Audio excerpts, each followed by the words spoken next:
तमा पुल्लटी सानी सनम दासनीयम तु सोचा करे नुस्परम दास चंकस चुनाना कने मासुने हम सफर हम कना कंतुनु सलकुने चुनास देना मासूमो अरफिवा शुक्र अल्लाह नबासी सदा का शिवा ऐनो बासो सिवल दाब फेस ऐनो बासो सिवल दाब फेस नन वही तेना खलकुन बासुस दा खसालान पदे उसनिए सुनुस रास गर हर फेस अनारा सुची तेना हुस्ने असुलने अकिश्कानुची ऐनो बासो सिवल दाब फेस ऐनो बासो सिवल दाब फेस ऐनो बासो सिवल दाब फेस ऐनो बासो सिवल दाब फेस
धूलो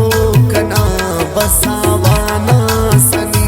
खानु रखदास कांत खो खंदुन मरो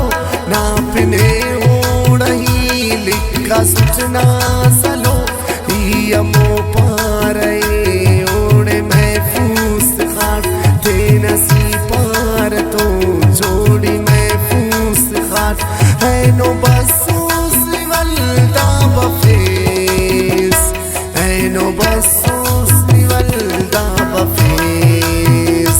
नन वही तेना खलकुन बासुस दा खसालान पदे उसनिए सुनुस रास गर हर फेस अनारा सुची तेना हुस्ने असुलने अकिश्कानुची ऐनो बासो सिवल दाब फेस ऐनो बासो सिवल दाब फेस ऐनो बासो सिवल दाब फेस ऐनो बासो सिवल दाब फेस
दासा हफेस सुल अर खुशी ठीकना बेवफा तान ले खान उठी ले शची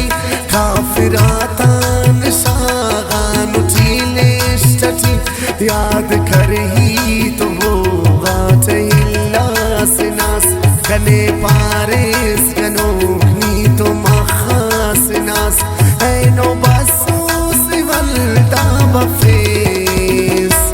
ऐनो बसूस वल्दा बफेस नन वही तेना खल्कुन बासुस ता खसालान पते रास अगर हर फेस में अनारा सुची तेना हुस्ने असुलने किशकान उठी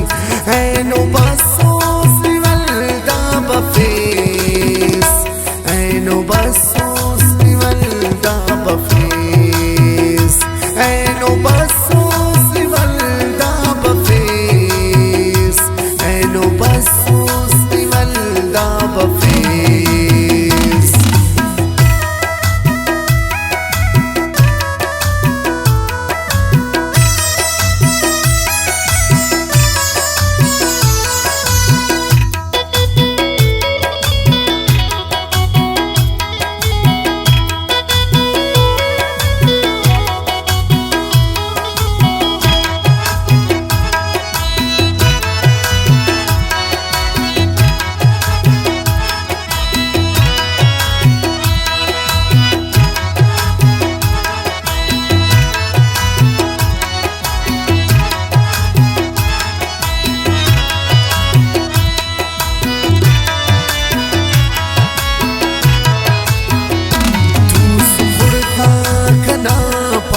माज दे अकील ई करे नुठे गबाशार माज दे अकील दोनों दे आसुनाफ लेकिन ही ओख्तनुट बासुनो आसदाने के नी कश्तनुट